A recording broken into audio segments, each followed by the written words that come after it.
Welcome back to the physiology of the gastrointestinal tract. My name is Ayman Saik, and I teach GI physiology at Tuskegee's Vet School.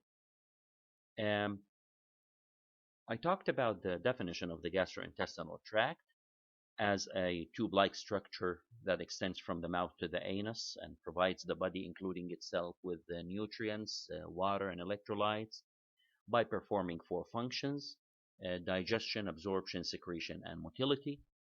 And I mentioned that in order for the gut to orchestrate all of these functions together, we have to have control systems in place.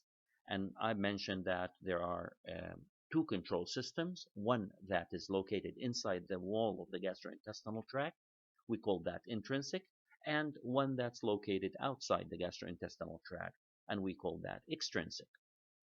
Now, each of these systems, I mentioned that they contain nerves and endocrine secretions. So we've talked also about the nerves of the intrinsic control system, being the enteric nervous system and the ICCs. And I've talked about the nerves of the extrinsic control systems, being the vagus and the splanchnic nerve. Now, I also yesterday talked about the endocrine secretions of the intrinsic control system of the gut, and I've talked about five different hormones, which are CCK, Gastrin, Secretin, Motilin, and gastric inhibitory peptide. We're going to be following the roadmap that I've showed you several times, and today we will be talking about each of these hormones individually.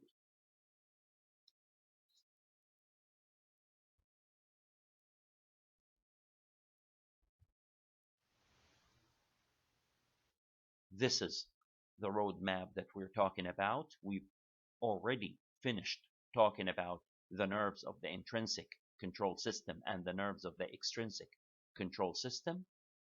Now we are talking about the endocrine secretions of the intrinsic control system, the left hand side of the diagram. And first, we will be talking about gastrin.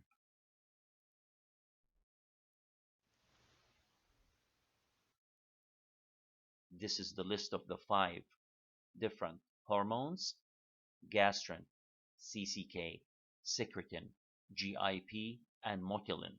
This lecture, I will be talking about each of these gut hormones individually. And you will see that I slow down when I call them gut hormones. Why is that?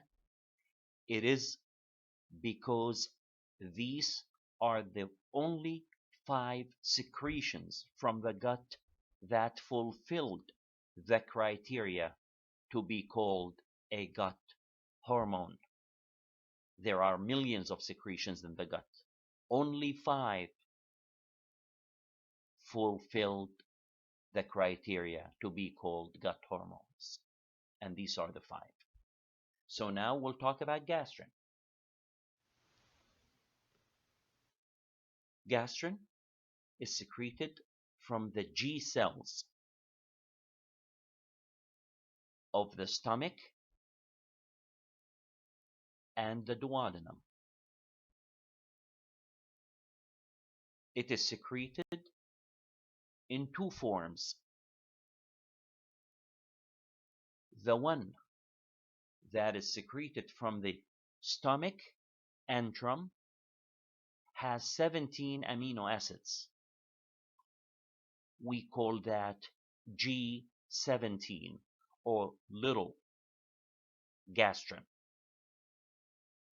The one that is secreted from the duodenum consists of 34 amino acids, and we call that big gastrin. Now,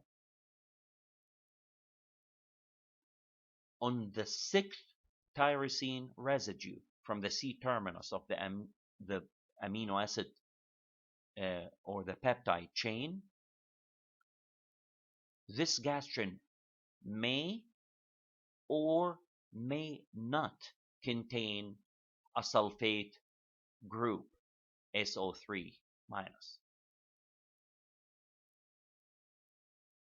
If it doesn't have the sulfate group, we call that gastrin 1. However, if there is a sulfate group on the gastrin, on the 6th tyrosine residue on the polypeptide chain, we call that gastrin 2. Now, little gastrin and big gastrin has nothing to do with gastrin 1 and gastrin 2. These are two different nomenclatures. The little and the big refers to the size of the peptide chain, 17 amino acids versus 34 amino acids. Gastrin 1 and 2 has to do with the sulfation of the 6th tyrosine residue. Again, little and big gastrin has nothing to do with gastrin 1 and gastrin 2. Gastrin can be sulfated or non-sulfated. If it's sulfated, we call that gastrin 2. If it's not sulfated, we call that gastrin 1. So, little or big, they may be or may not be sulfated, and based on that, we will call them 1 or 2.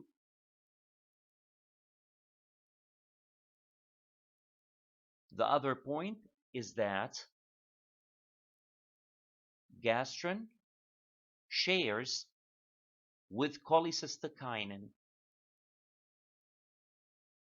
one of its receptors. When I talk about CCK, I will say that it contains two receptors, CCK1 or A and CCK2 or B.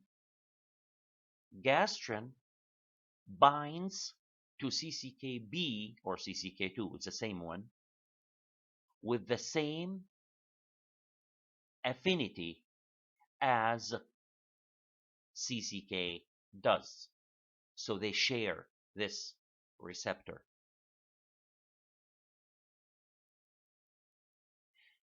Extended gastrin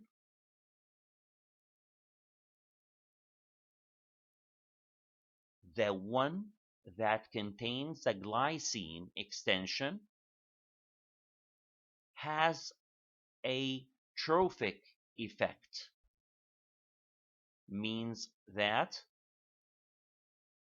it can cause hyperplasia, increase in the cell numbers, trophic effect.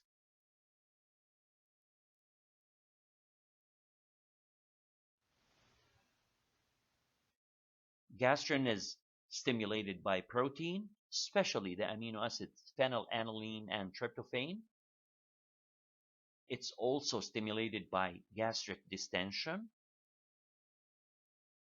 gastrin releasing peptide or GRP, and secretion of gastrin is vagally mediated. So if I cut the vagus in a procedure called vagotomy, gastrin secretion will be attenuated. Gastrin is inhibited when the acidity of the stomach increases. So gastric acidification will inhibit gastrin secretion.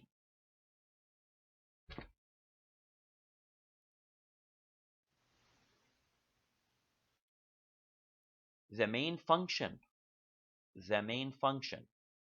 of gastrin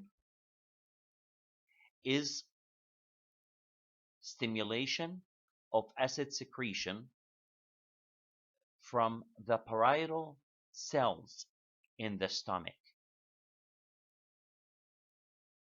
Again, under vagal mediation, acetylcholine, parasympathetic neurotransmitter, acetylcholine, ACH.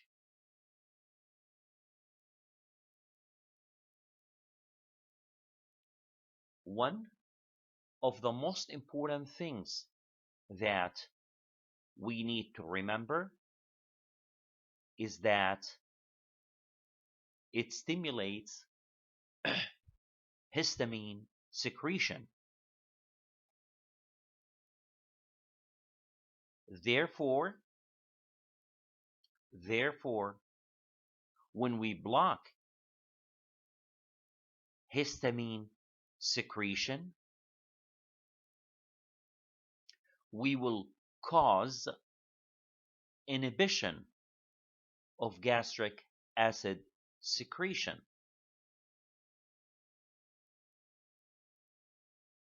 Again, gastrin stimulates acid secretion and histamine secretion. How can we utilize this information in the clinical setting? Pretty straightforward.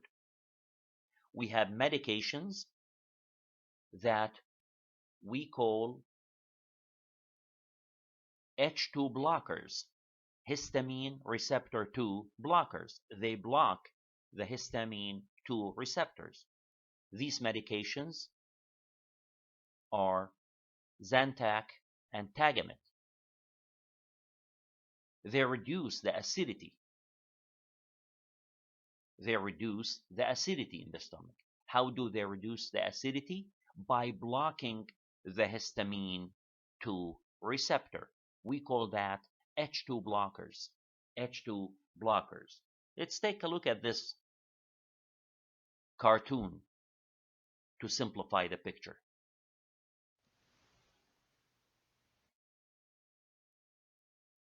The top part of this picture represents the parietal cell, which secretes acid in the stomach. It has 3 receptors. To the left-hand side, it has the acetylcholine receptor. In the middle, it has the histamine receptor. And to the right, it has the gastrin receptor, which is the CCK2 or B receptor. Remember, it shares the same receptor with CCK2 receptor or B receptor. Now, the enterochromaffin-like cells are the ones that secrete histamine. This is the cell in the bottom. So you stimulate that cell by gastrin, and gastrin will increase histamine. Histamine binds to the receptor on the parietal cell and increases acid secretion. Now, the way to reduce gastric acid production is to block this receptor.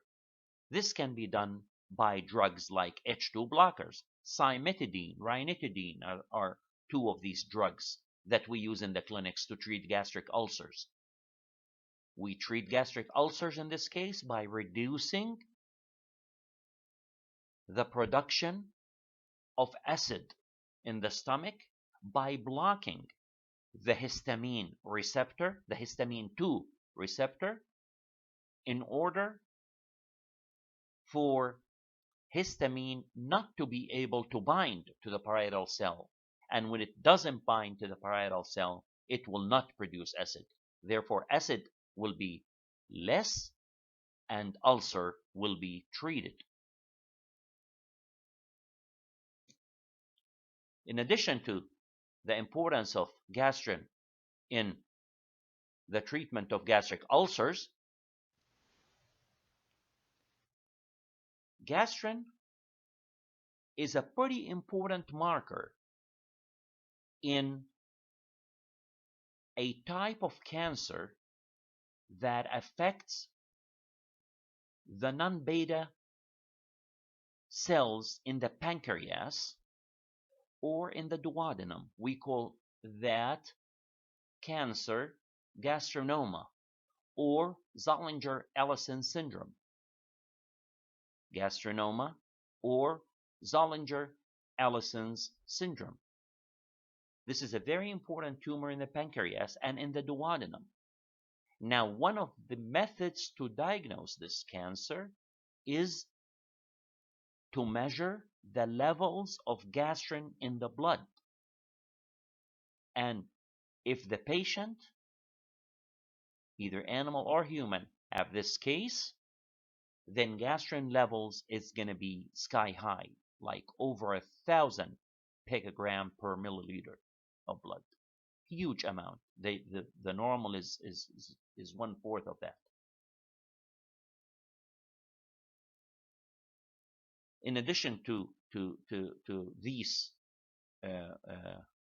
cases, the gastrinoma and the Zollinger-Ellison syndrome, you will have hypergastrinemia, which is increased gastrin in the blood, diarrhea, the patient will have diarrhea, hypokalemia, potassium will be very low, and steatorrhea, the feces will be fatty, will be greasy. These are other signs for these two tumors, the gastrinoma and the Zollinger-Ellison syndrome. So gastrin is very important from a clinical standpoint.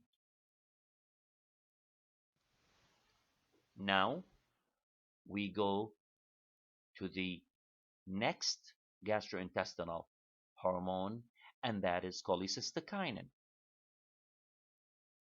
Gastrin is secreted from the G cells. Gastrin, G, first letter of gastrin is G, so it's from the G cells. The way I try to help my students remember cholecystokinin is by telling them that my lab, Ayman, work on cholecystokinin. Our lab works on cholecystokinin and the role of cholecystokinin in the control of food intake. So it's I work on cholecystokinin, which means cells secrete cholecystokinin. And cholecystokinin is secreted in various forms, depending on the number of amino acids in the polypeptide chain. We have CCK8, we have CCK33, we have CCK58, and so on. We said that gastrin might be sulfated. It has a sulfated group on the 6th tyrosine residue.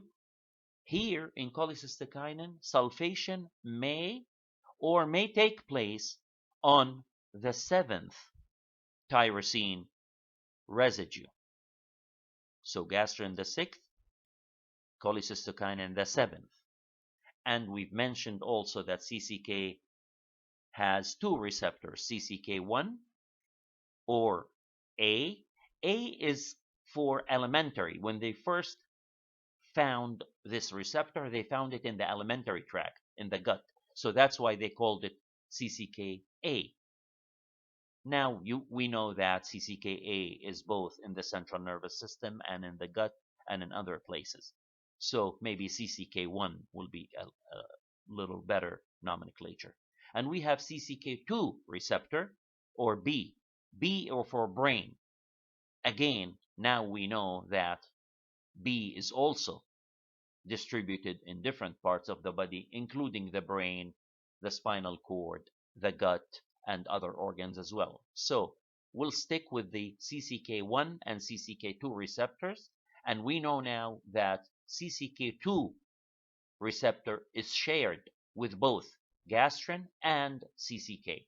They both bind this receptor with comparable, not identical, but comparable affinity.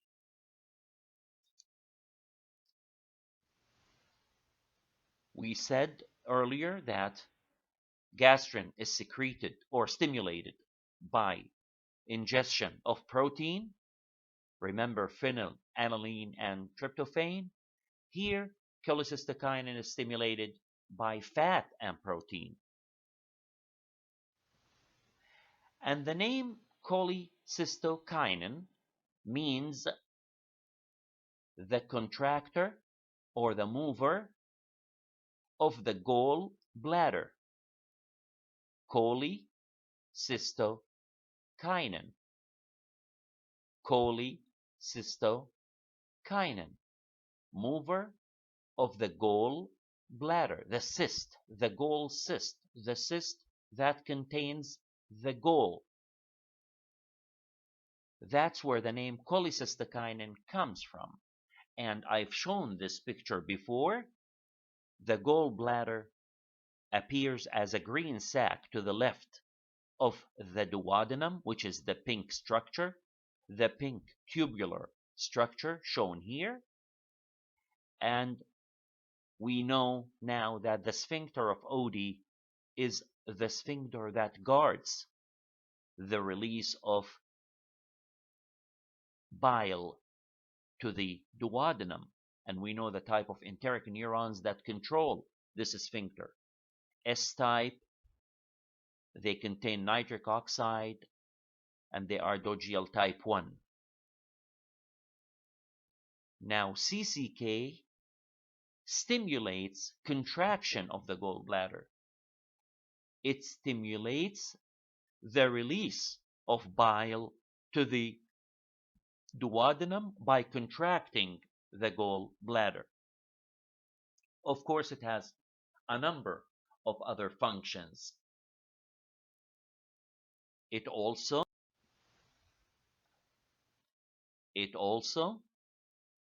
stimulates exocrine pancreatic secretions.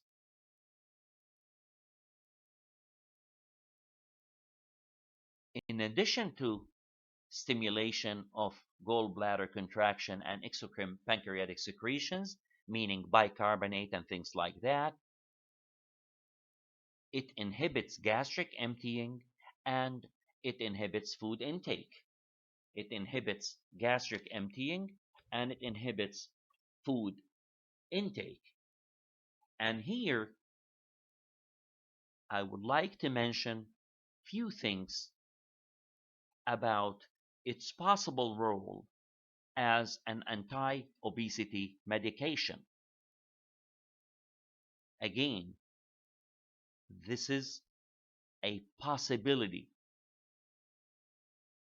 that this hormone might be utilized in the fight against obesity. So what is obesity?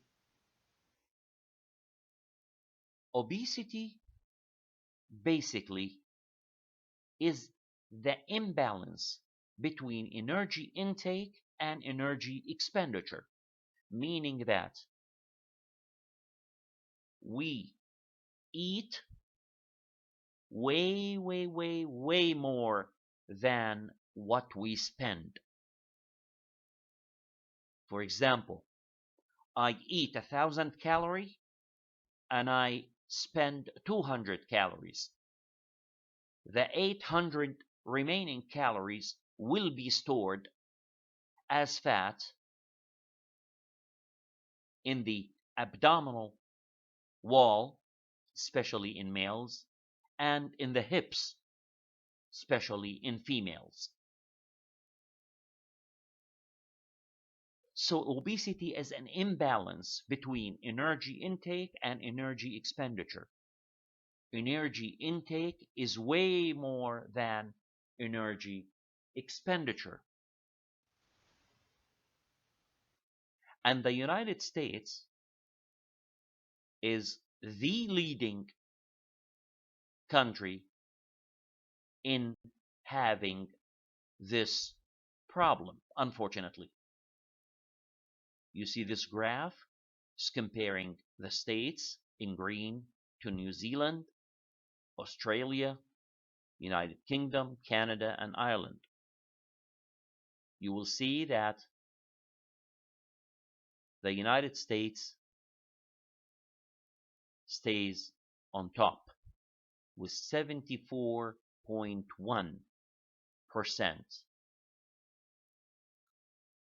compared to 46.6% in Ireland. That's a huge disease. That is a huge disease. Again, we will see here that men and women are affected with this disease.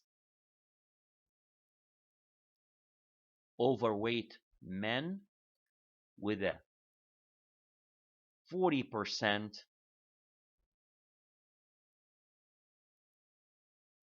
that's a huge BMI, stays on top, whereas overweight women comes after that. Now, when we talk about obesity, women are more than men. Women are more affected than men with obesity, whereas overweight men are more than overweight women.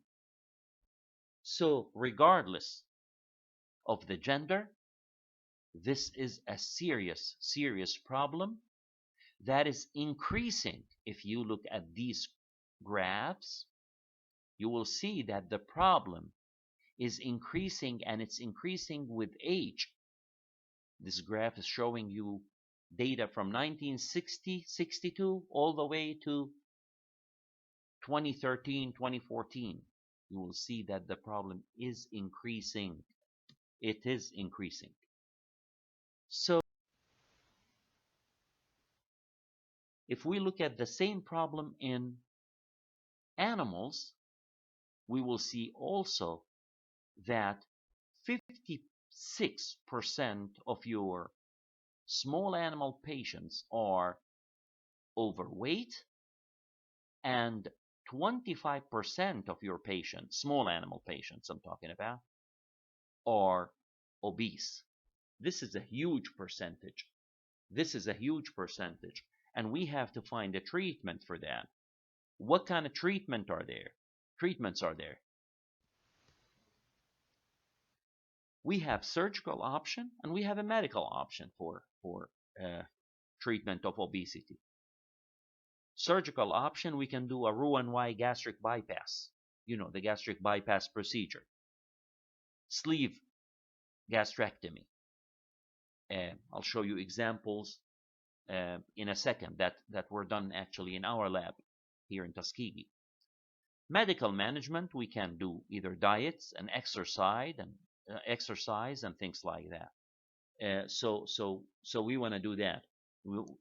We have two options. The best, of course, is surgical. The reason why is because the reduction in body weight is extremely, extremely high with the surgical procedures, both Roux-en-Y gastric bypass and vertical sleeve gastrectomy. About 38% and 32% respectively, comparing the two surgeries together. That's the amount of reduction in body weight immediately following the surgery. So that's pretty significant. That is pretty significant. So how does these surgeries look like?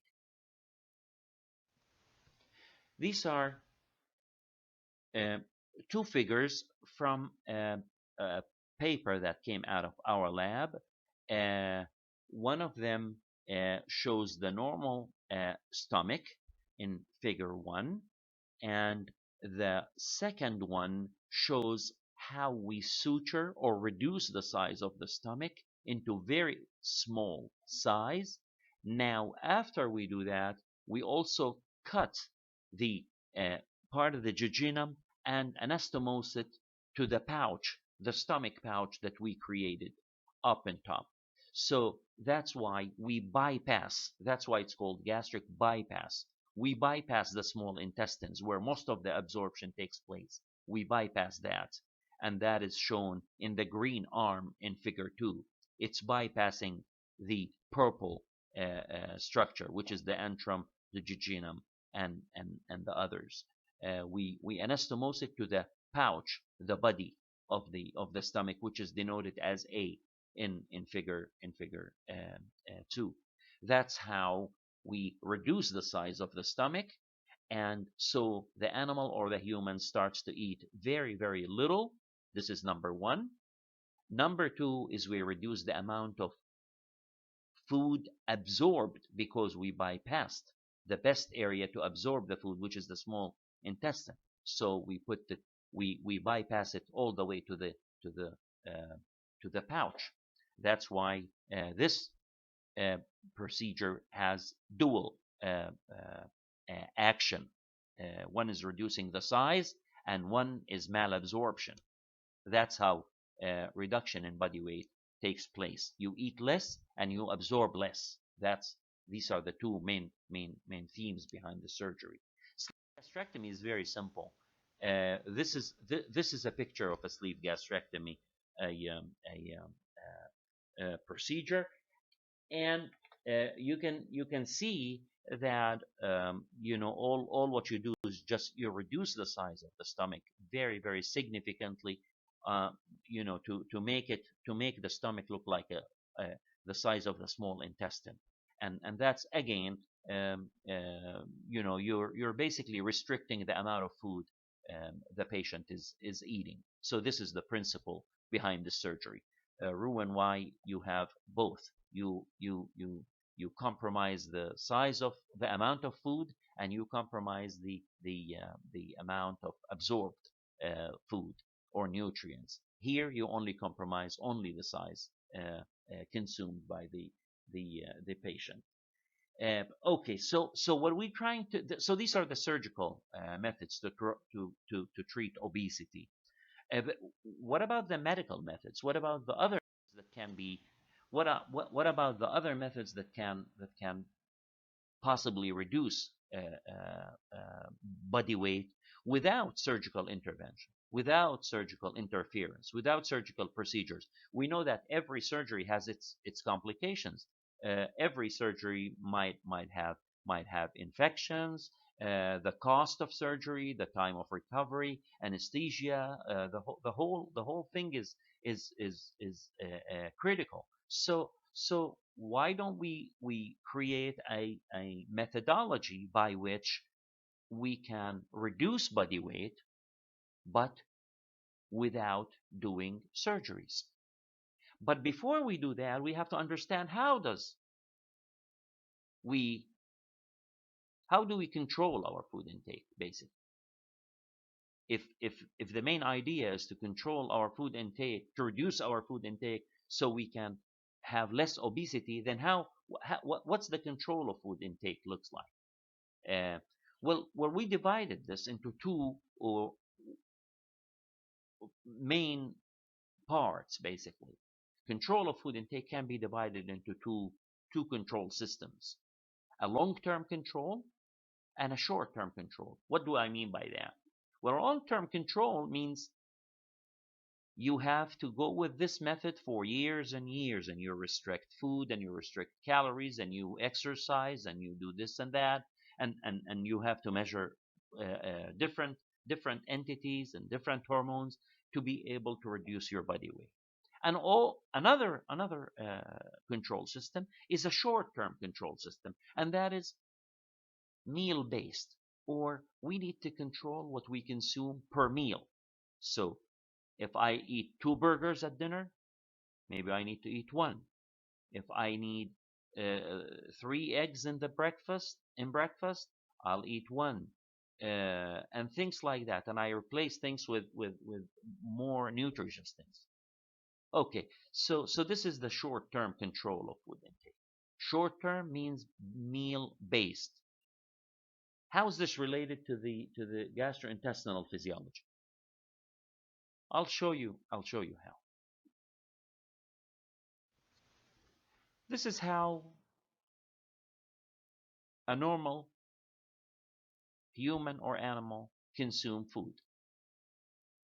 If we plot the amount of food and the time of meals, we will see that the animal starts, or the human starts, hungry. So they start eating and eating and eating and eating until the first arrow points at the end of first meal. After we're full, there's a period of time where there is no eating. So you can watch TV, you can go out, the animals are laying down, you're playing, you're moving around, etc. And then, beginning of the second meal, the animal or the human start eating again, eating and eating and eating and eating until the end of second meal. They're full.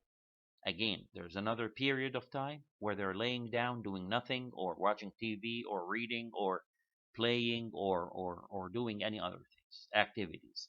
Again, another third meal.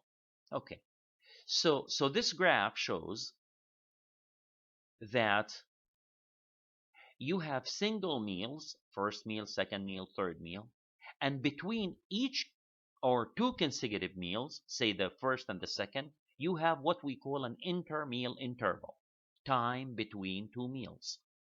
Okay. How is this important to obesity and control of food intake? Well, it's pretty critical because the two building blocks for the short-term control of food intake are meal size and intermeal interval. And guess what?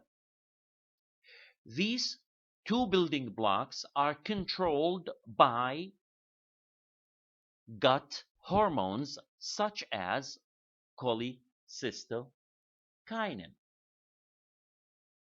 That is why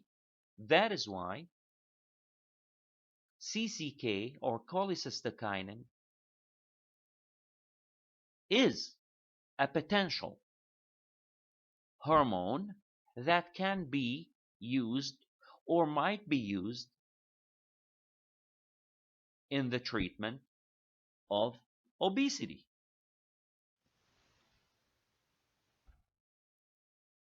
This is basically the different hormones that,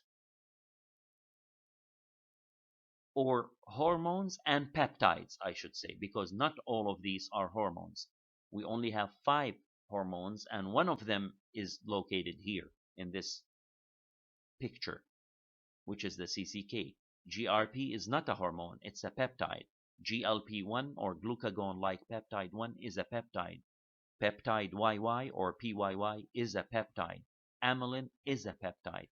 Insulin is a hormone, but it's from the pancreas. Glucagon, the same thing, from the pancreas. Leptin is from the adipose tissue. So you can see that peptides and hormones that control the short-term control of food intake are basically secreted from the digestive system. So the gut is very, very, very, very important. In our laboratory, we've utilized this, and we've done a pretty neat surgery to deliver the peptide or the hormones into their specific gastrointestinal site of action that controls meal size and intermeal interval. This is a picture that shows the surgery that we've done to deliver the peptides or the hormones into their specific gastrointestinal site of action that controls meal size and or intermeal interval in the gut. So one is the aorta in picture A. One is the aorta. Two is the celiac artery. Three is the cranial mesenteric artery. Now,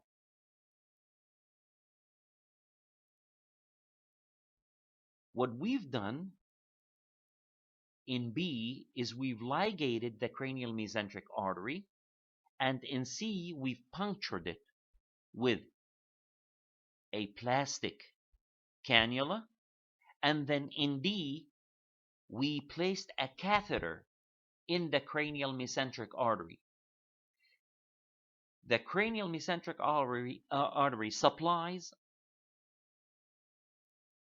the duodenum and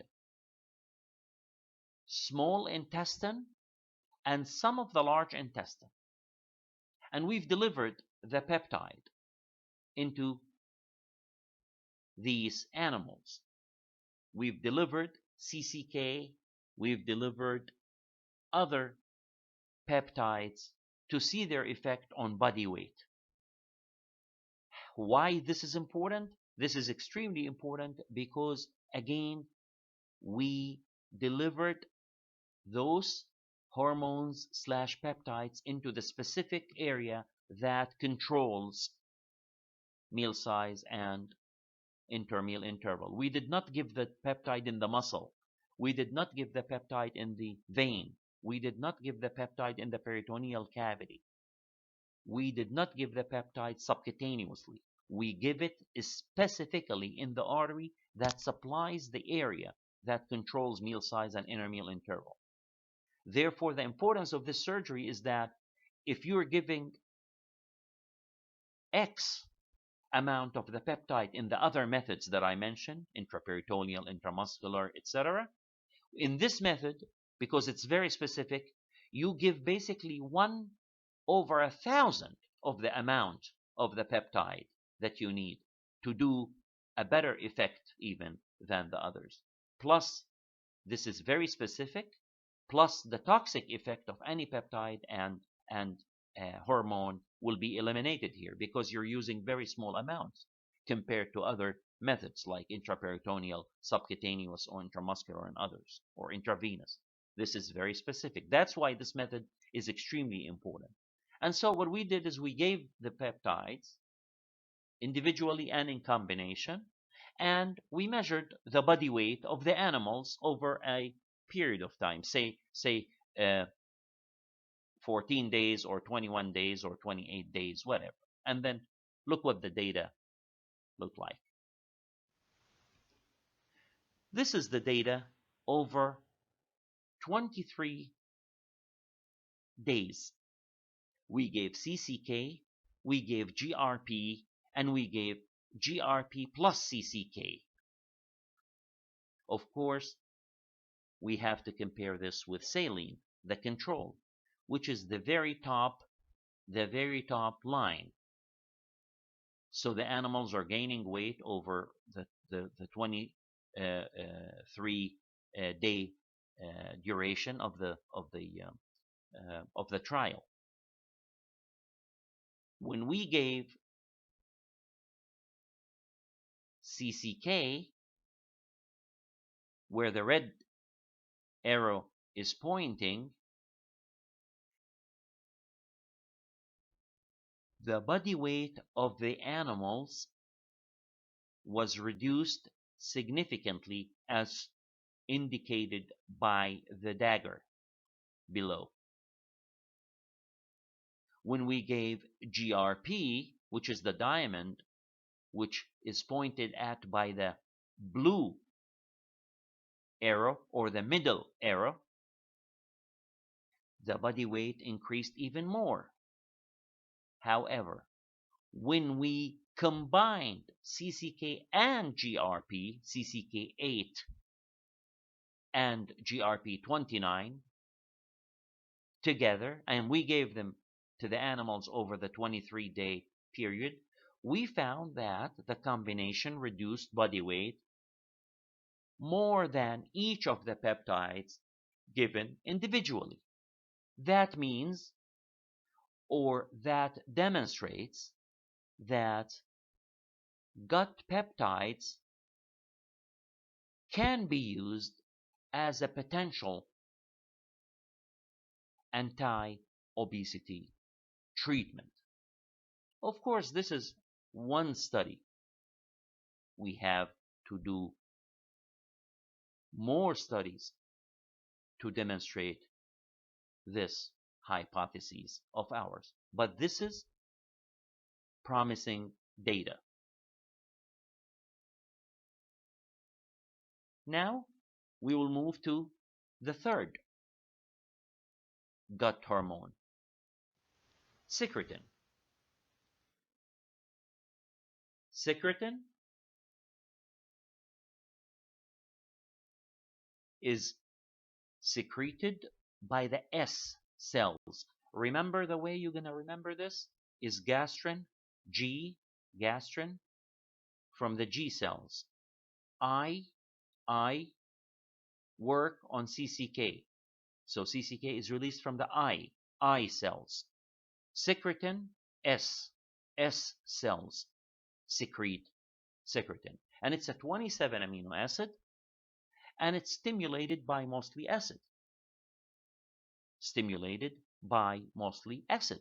And that's why it's called nature's anti-acid. How does that happen? Pretty simple. The acidic contents of the stomach emptied in the duodenum.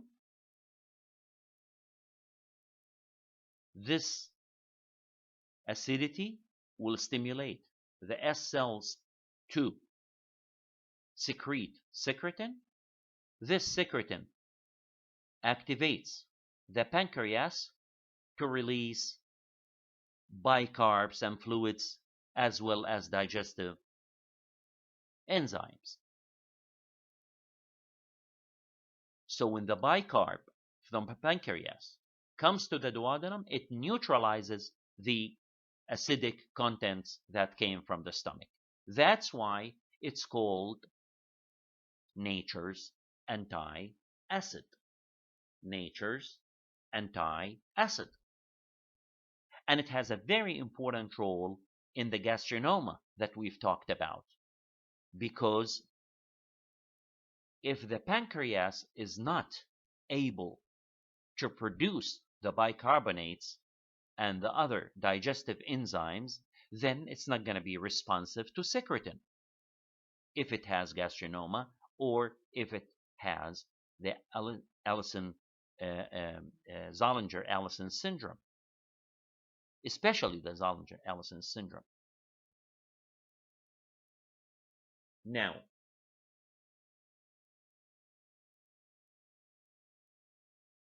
if we give secretin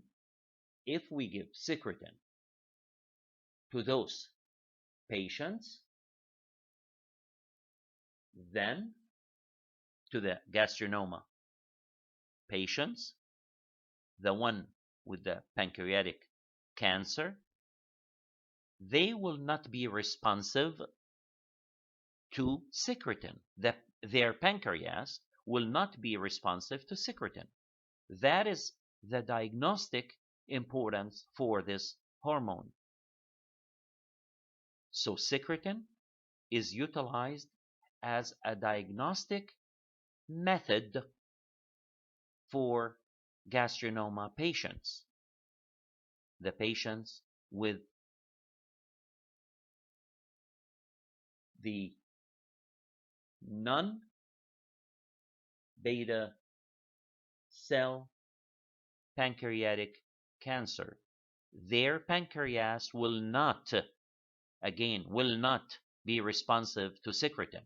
Why? Because they have tumor. And that's why no matter how much secretin you're going to give, their pancreas is not going to respond. So that meaning that the pancreas is not going to secrete neither the bicarb nor the digestive enzymes. That's the diagnostic value of secretin.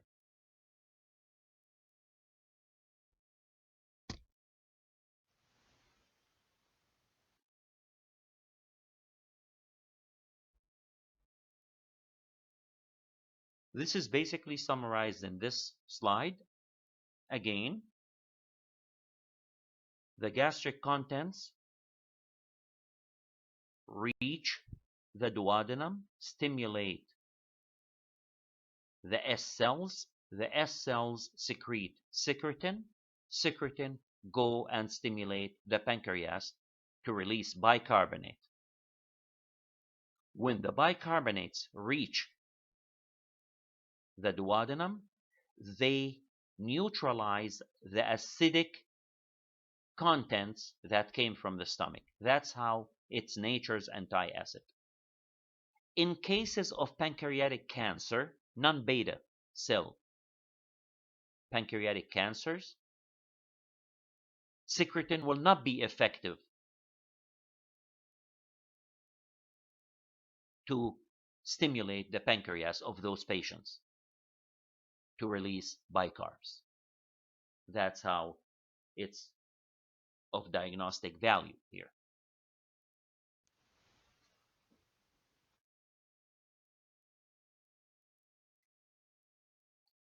All of this is repeated in this slide.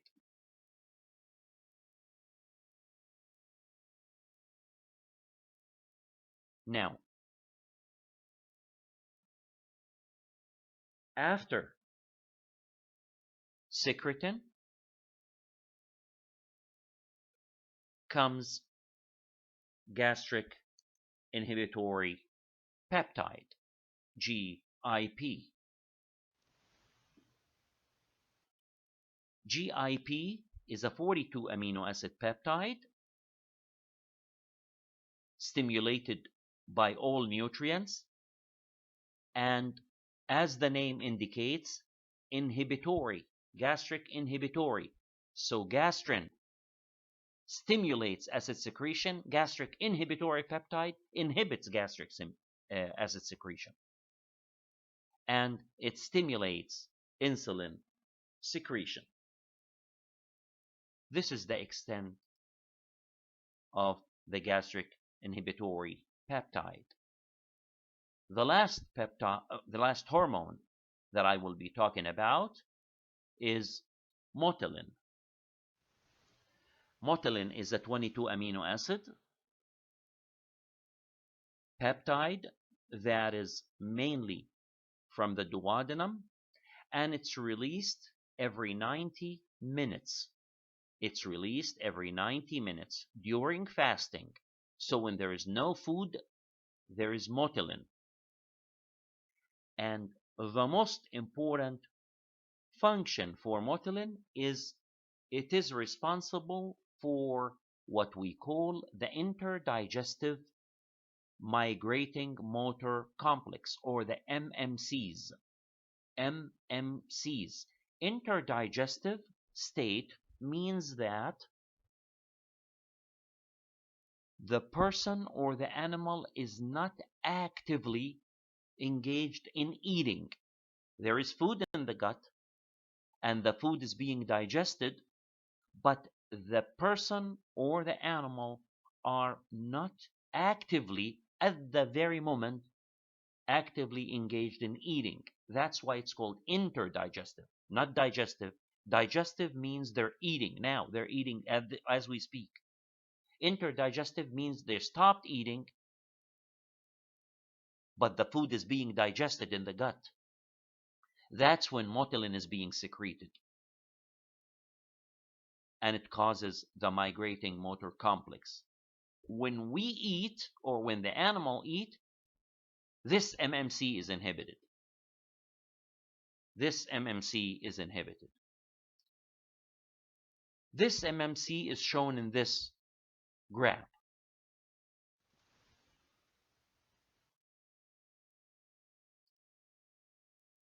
This is a gracious gift. This slide is a gracious gift from my good friend Jackie Wood in the Ohio State University, an outstanding gastrointestinal physiologist. Uh,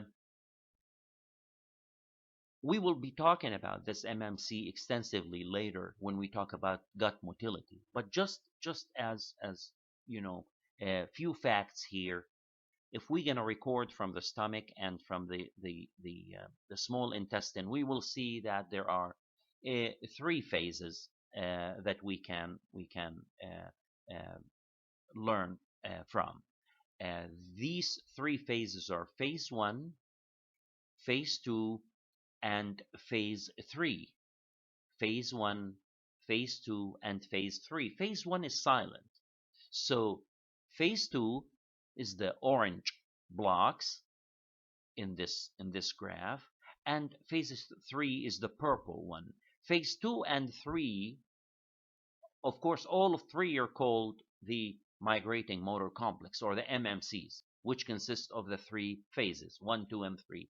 But 2 and 3 are called activity front. And this is basically the power that moves ingesta in the peristaltic movement. So phase 1 is silent. That's why we cannot see it. 2 and 3 are called activity front. 2 and 3 are called activity front. And these 2 phases are the ones that together, basically combined, 2 and 3, which is called activity front, is the one that's responsible for moving the ingesta toward the anus, which is basically the peristaltic movement. And the time between them is called a physiological ileus. It's called a contraction, but it's a physiological contraction because you have a contraction and you have a relaxation at the very next segment. So when you have movement in the one hand, you have an ileus, or a stricture or decrease in the luminal size in the previous segment. So one segment has the stricture, the one that follows that immediately has what we call the activity front, or the phase that actually moves the ingesta toward the anus, or in the ab-orad direction. This is the activity front, phase 2 and 3 of the MMC. Again, Motilin is the gut hormone that is responsible for generating this activity during the interdigestive state.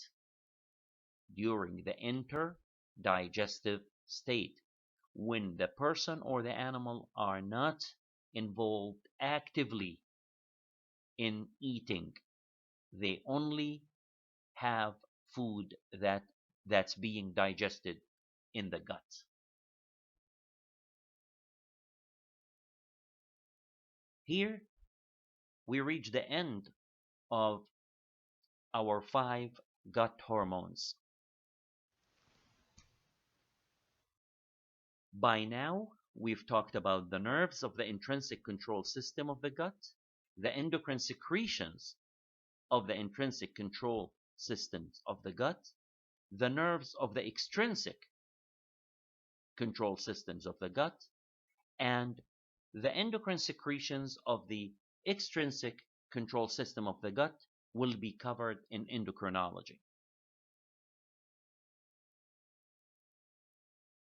Now we finished the control systems of the gastrointestinal functions, both nerves and endocrine secretions. In the next lecture, I will be starting special physiology, meaning that I will be talking about specific functions of the gastrointestinal tract: digestion, motility, secretion, and absorption. After that, we will talk about rumination and ruminal gut motility patterns.